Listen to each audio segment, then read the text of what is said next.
Good evening and welcome to NTD News. I'm Stephania Cox. Here are today's top stories. Concerning reports coming out of Poland. Russian missiles reportedly struck the NATO member state and killed 2 people. The Pentagon is reacting.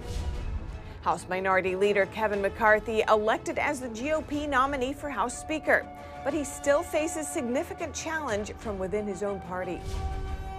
Former President Trump is expected to announce his White House bid later tonight. And Florida Governor Ron DeSantis today for the first time responding to Trump's comments about him. A former Trump official gives his take on the situation. Democratic candidate Katie Hobbs declared victory today in a tight Arizona governor's race. Will her opponent Kari Lake concede or will she hold out for a recount? And crypto exchange FTX's collapse hits Democrats' second biggest individual donor. We explore who, what, and why.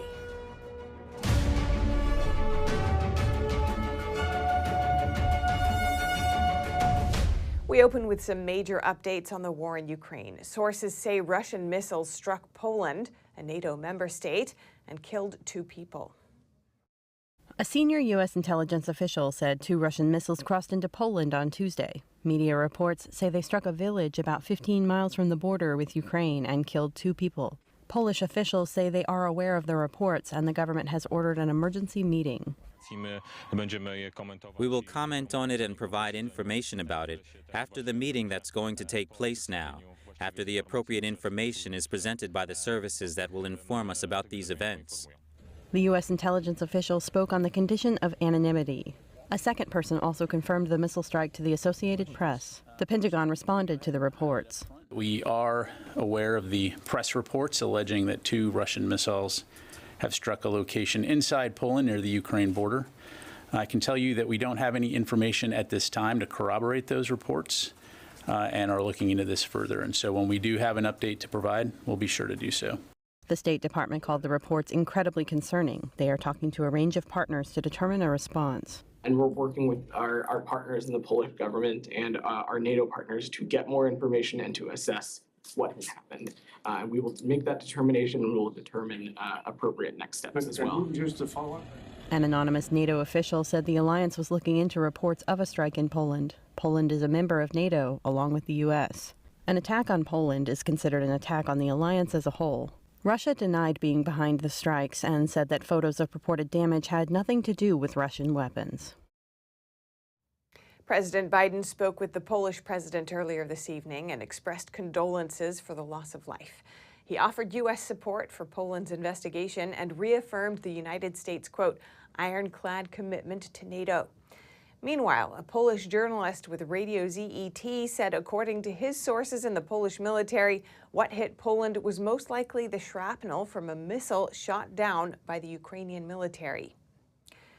And the GOP is just 1 seat away from a majority in the House.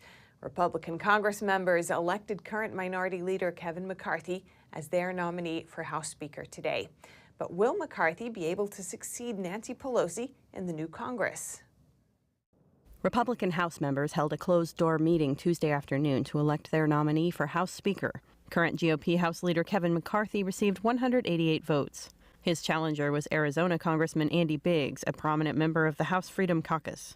Biggs had just announced his challenge against McCarthy Monday night on Newsmax, and he got 31 votes. There are lots of people in this conference who have listened to their constituency, and their constituencies are saying, look, we need different leadership, both in the House and the Senate. We need to change the direction. We need people who are going to bring our body together and unite it. The election used secret ballots, but Florida Congressman Matt Gaetz has publicly come out against McCarthy. He criticized McCarthy on The Charlie Kirk Show on Monday. I'm making my announcement, which is that I'm not voting for Kevin McCarthy. I'm not voting for him tomorrow. I'm not voting for him on the floor. And I am certain that there is a critical mass of people who hold my precise view. Gaetz also predicted that McCarthy won't have the 218 votes needed to become Speaker when the full House votes on the nomination in January. But other vocal members within the Republican Party still support McCarthy for House Speaker. One of them is Georgia Congresswoman Marjorie Taylor Greene. If we don't unify behind Kevin McCarthy, we're opening up the door for the Democrats to be able to recruit some of our Republicans, and they may only need 1 or 2 since we don't know what we will have in the majority, how many seats we'll have, and I will not allow that to happen. Also worth noting is that McCarthy has the backing of former President Trump and former Republican House Speaker Newt Gingrich. In an interview with Fox News last week, Trump reaffirmed his support for McCarthy. And in an opinion piece in the Epic Times, Gingrich praised McCarthy for working long and hard to help elect a House Republican majority. Meanwhile, House Democrats will hold their leadership elections on November 30th. Current House Speaker Nancy Pelosi has kept quiet about her future plans following the midterms. If she were to retire from her position, House Democratic Caucus Chairman Hakeem Jeffries is expected to be a front-runner. The New York congressman dodged a question on Tuesday about the future of House Democratic leadership. I think it's time to make sure that we finish the business of the American people over the next few weeks before the end of the 117th Congress. As of Tuesday evening, Decision Desk HQ has yet to call 15 House seats, most of which are in California. Republicans are 1 seat away from reaching a majority. Reporting by Allison Lee, NTD News. Senator Rick Scott announced today that he's running to unseat Minority Leader Mitch McConnell as the Senate's top Republican. That's according to a letter issued to his GOP colleagues. Scott is currently the chairman of the National Republican Senatorial Committee. He and McConnell have been engaged in a public dispute over the overall strategy and vision for the party. Former President Trump has often criticized McConnell and called for his removal. Last week, Trump mentioned Scott as a likely candidate to replace McConnell. And as Trump is expected to announce his bid for the presidency in 2024 tonight, Florida Governor Ron DeSantis is responding to recent verbal attacks from Trump. Our reporter spoke with the former deputy assistant to the president about the current Trump-DeSantis situation. Former President Donald Trump is expected to announce his White House bid on Tuesday at 9 p.m.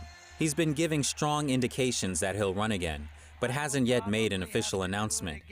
Last week, the former president called Florida Governor Ron DeSantis Ron DeSanctimonious and wrote a social media post throwing jabs at the governor. On Tuesday, DeSantis responded. I would just tell people to go check out the scoreboard from last Tuesday night. It was the greatest Republican victory in the history of the state of Florida. In the past week, some Republican politicians and voters seem to have turned against Trump to support DeSantis. New polling data by Club for Growth Action shows that Republicans in Iowa and New Hampshire, for example, now prefer DeSantis over Trump, a reversal from 3 months ago. Dr. Sebastian Gorka, former deputy assistant to the president in the Trump administration, says there's a big push behind this anti-Trump sentiment. The establishment that hated President Trump for the last 6 years, they have come out against him. So the old school rhino Republicans, the Republicans in name only, are using the midterms to get Trump out of the way. Gorka says DeSantis could, in the future, be used by what he calls old school Republicans. He has to be very, very careful not to be exploited, not to be used as a weapon by the old Republican establishment against President Trump. Gorka also says he finds it ironic that some say they're choosing DeSantis over Trump. He has governed Florida exactly in the Trump mold, very much in the America First mold. So the idea that he's very different from Donald Trump is the opposite of the truth. He is a mini version of Donald Trump.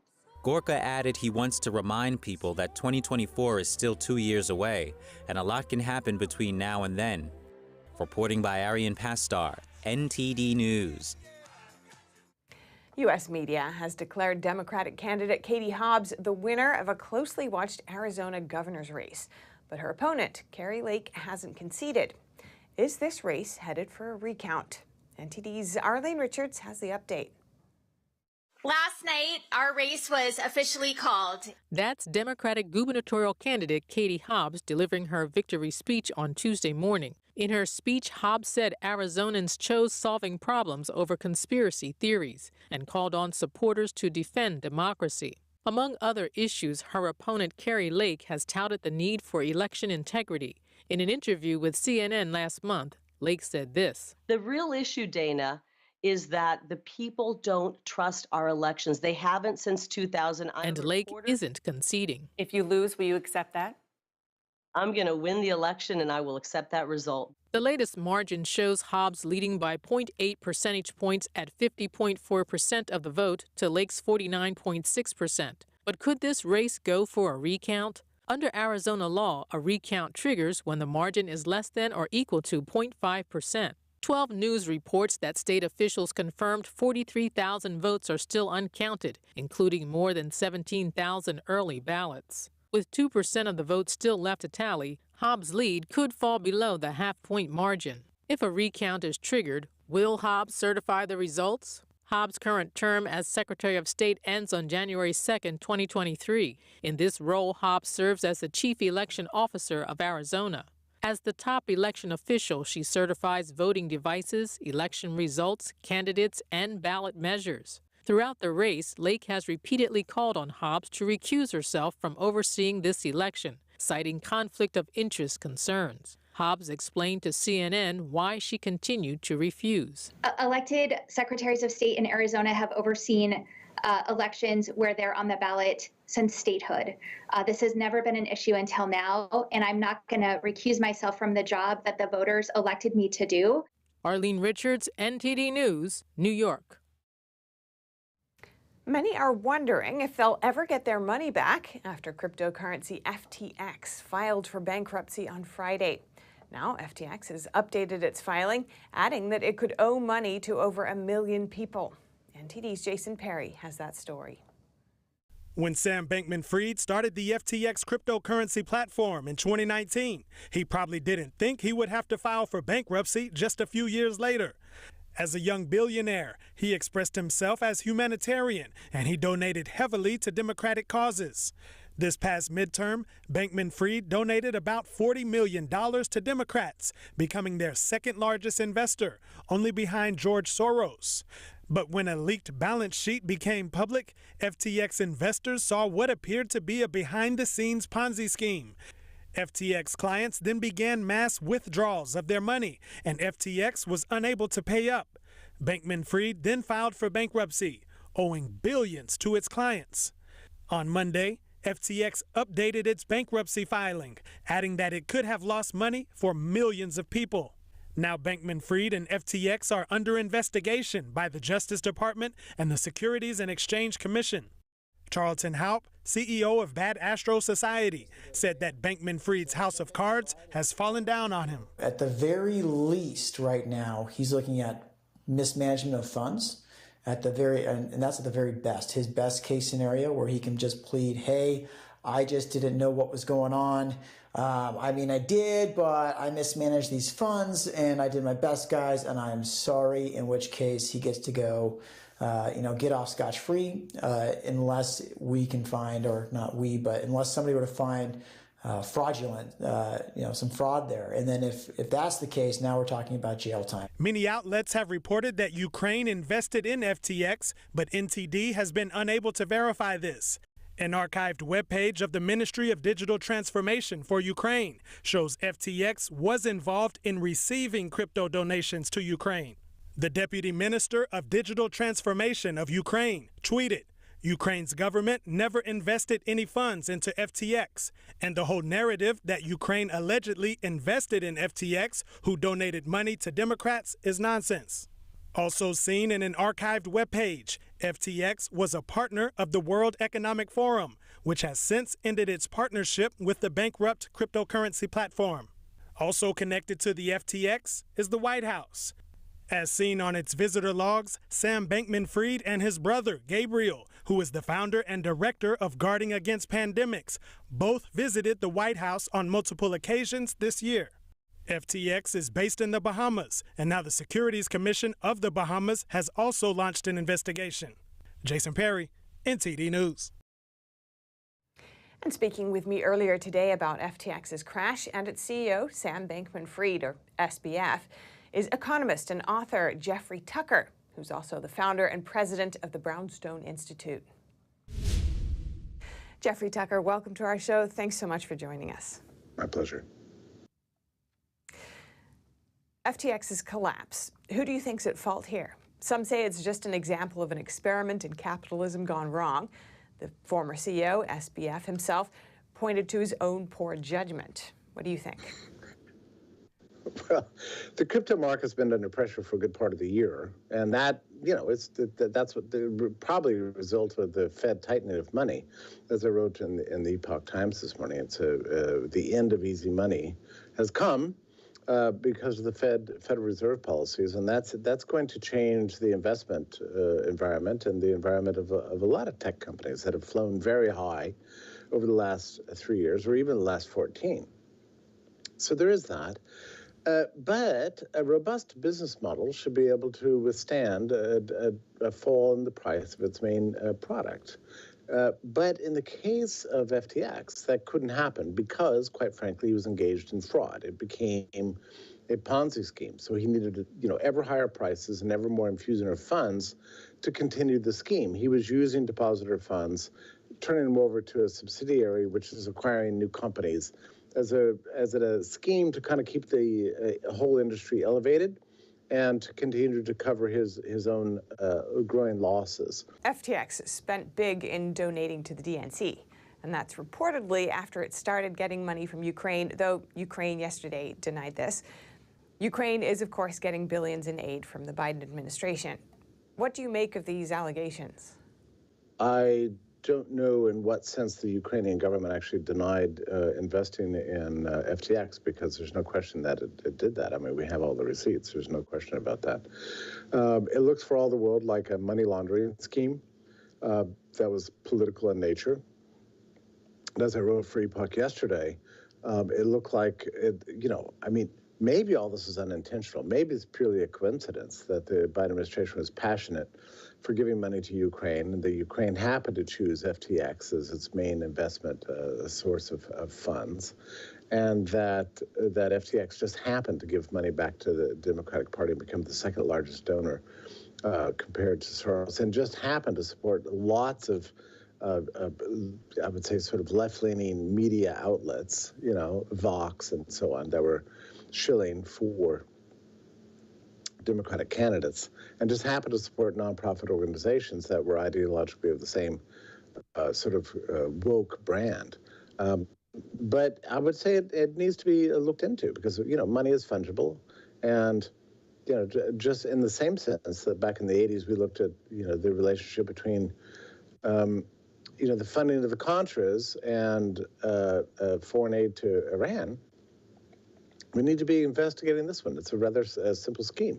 There's a lot of strange aspects of the rise of FTX. I mean, the company was founded only a week after Biden announced in 2019, and in a mere 3 years, bestrode, the world like a colossus, soaring past all the other competitors in the industry that have been doing honest business and still are. And it was entirely based on fraud and illusion. Based on what I saw in the New York Times this morning, the mainstream media is not even slightly interested. The New York Times ran an article this morning and said, "Oh, child genius, too successful for his own good. His company got too big too fast. He lost track of things. God bless him. Hopefully he's getting a lot of sleep now." I mean, it's just a puff piece. I mean, just embarrassing. And as we know, the New York Times sets the tone for the whole of mainstream legacy media. And so that purpose of that piece was basically to call off the dogs. Don't look into this. Don't investigate it too carefully. My own view is that we need some attention to this. I mean, how about just a fraction of the resources that went into trying to investigate Trump for his alleged, Russia connection, which never amounted to anything. How about we apply the same standards to this fiasco and look into where all of his money went and where it came from and where it is now. What questions do you think still need to be answered, and what do you think accountability would look like? Well, I think we need to know why he was given a free pass for so long. Where did his money come from? Where did it go? What happened to it in the meantime? I would like to know a little bit more about circumstances surrounding even the founding of FTX. and why it is that the U.S. regulators didn't catch on to this. I mean, many people in the crypto space have been suspicious of this guy for a very long time. Follow the money trail, figure it out. Let's get some open books here. And the politicians that accepted his money, and his brother in that pandemic planning nonprofit, his mother, who's the co-founder of Mind the Gap, the largest Democratic Party PAC. All these people need to be thoroughly investigated, find the money, make good for the victims. There seemed to be several $100 million that were stolen during the market crash, during the crash of FTX, by somebody inside the company, took a bunch of the crypto and put it into a hard wallet somewhere, and they're extant and they're on the loose. So that person needs to be found, and all that money recovered and depositors paid back. Much to think about here. Thank you so much, Jeffrey Tucker, founder and president of the Brownstone Institute. Really appreciate your time. My pleasure.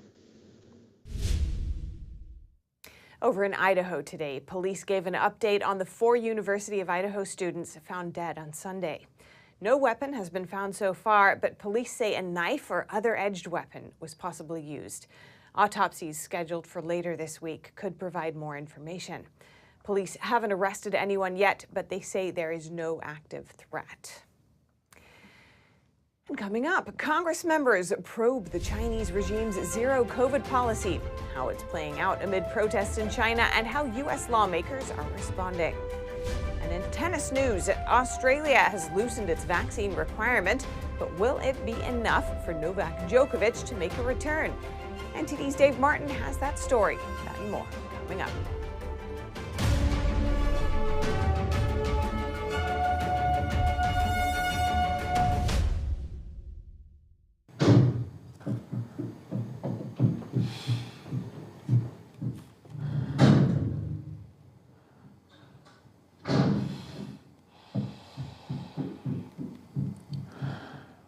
I love you.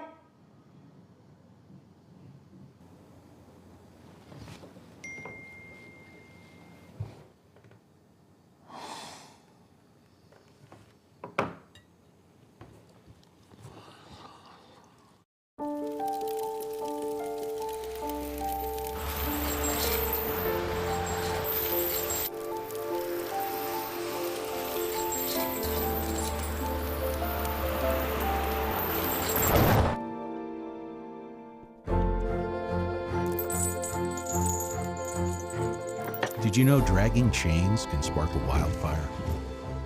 Only you can prevent wildfires. What do U.S. lawmakers have to say about China's lockdown policies? At a hearing today, Congress members weighed how these strict policies are affecting lives in China and what they say about Xi Jinping's ambitions at home and abroad. NTD's Iris Tao has more. The recent meeting between President Biden and China's Xi Jinping is expected to ease tensions, but a congressional hearing on Tuesday again sheds light on the communist regime's human rights record. The Chinese Communist Party seeks to dominate daily life to control how citizens live. Nowhere has the intensity of this political and social control been more apparent over the last year than in the implementation of the draconian zero COVID policy. You're kind enough to Just the day after Biden and Xi met, the Congressional Executive Commission on China held a hearing focused on Xi Jinping's zero COVID policy, which requires massive mandatory testing and places millions in China under lockdown. While the CCP touts it as a success and vows to stick with it, protests have broken out in various cities. The CCP's zero COVID policy has caused endless lockdowns and human rights violations. Hospitals refused patients and citizens could not leave their own homes. Yet the CCP continues to claim their policies are successful. That's not what we're seeing this. In China, experts point to how the regime uses the policy to facilitate the government suppression. And in January, citizen journalist and Falun Gong practitioner Xu Na was sentenced to 8 years in prison for sending photos about restrictions in Beijing to an overseas Chinese language website, one of the longest known sentences to date for sharing COVID-19 related information. And experts add that the oppression is combined with misinformation pushed at home and abroad. So when Xi Jinping is announcing a war on COVID, of course, local level officials are going to be incentivized to suppress data about COVID cases. And so I think we all acknowledge that the number of COVID deaths is underreported. On one hand, we found the CCP is investing billions of dollars to get its propaganda all over the world. And Biden raised human rights issues with Xi during their meeting, but the White House said the two did not touch on the pandemic. That says House GOP vows to investigate the origin of COVID and seek accountability from China with potentially a new majority. Reporting in Washington, D.C., Iris Tao, NTD News. And now over to sports news. Here's NTD's Dave Martin with today's top stories. Thank you, Steph. Novak Djokovic is headed back to Australia. The man whose 9 Australian Open titles are second to no one will be granted a visa to play next January's Grand Slam. This despite his high-profile deportation last winter, where he was given a 3-year ban. The Australian Broadcasting Corp confirmed the news Tuesday. Djokovic arrived in Melbourne last January with a visa obtained online with what he thought was a valid medical exemption against getting the COVID-19 vaccine. Instead, it started a 10-day saga that ended with his visa being canceled the day before the tournament started. Australia has since changed its rules for entry into the country. And in the NBA, more fights against vaccination rules as 3 ex-NBA referees filed suit against the league over the weekend after being fired for refusing to be vaxxed. Former refs Kenny Maurer, Mark Ayotte, and Jason Phillips said the league's, quote, jab or job ultimatum led to their suspensions last year, but then the NBA refused to reinstate them this season despite lifting the vaccine requirement. The complaint said, quote, had the NBA not taken upon itself to force faith-based conscientious objectors to adhere to secular norms, none of plaintiffs complained of injuries would have manifested. In sum, plaintiffs were persecuted. The trio had a combined 71 years of service in the NBA. And for your sports viewing this evening, 5 NBA games are scheduled for tonight, including one with the surprising Utah Jazz against the New York Knicks. Meanwhile, in the NHL, 9 games are on tap for this evening, highlighted by the hottest team in the league, the New Jersey Devils, playing at Montreal.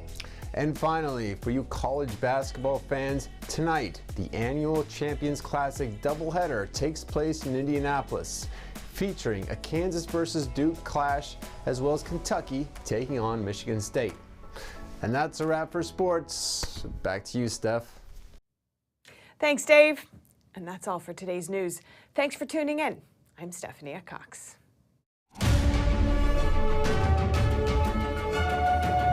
Thanks for watching us on YouTube. Did you know YouTube only keeps selective videos on its platform? So if you want to make sure you get the full picture, just subscribe to our newsletter. Go to newsletter.ntd.com and sign up. It's free.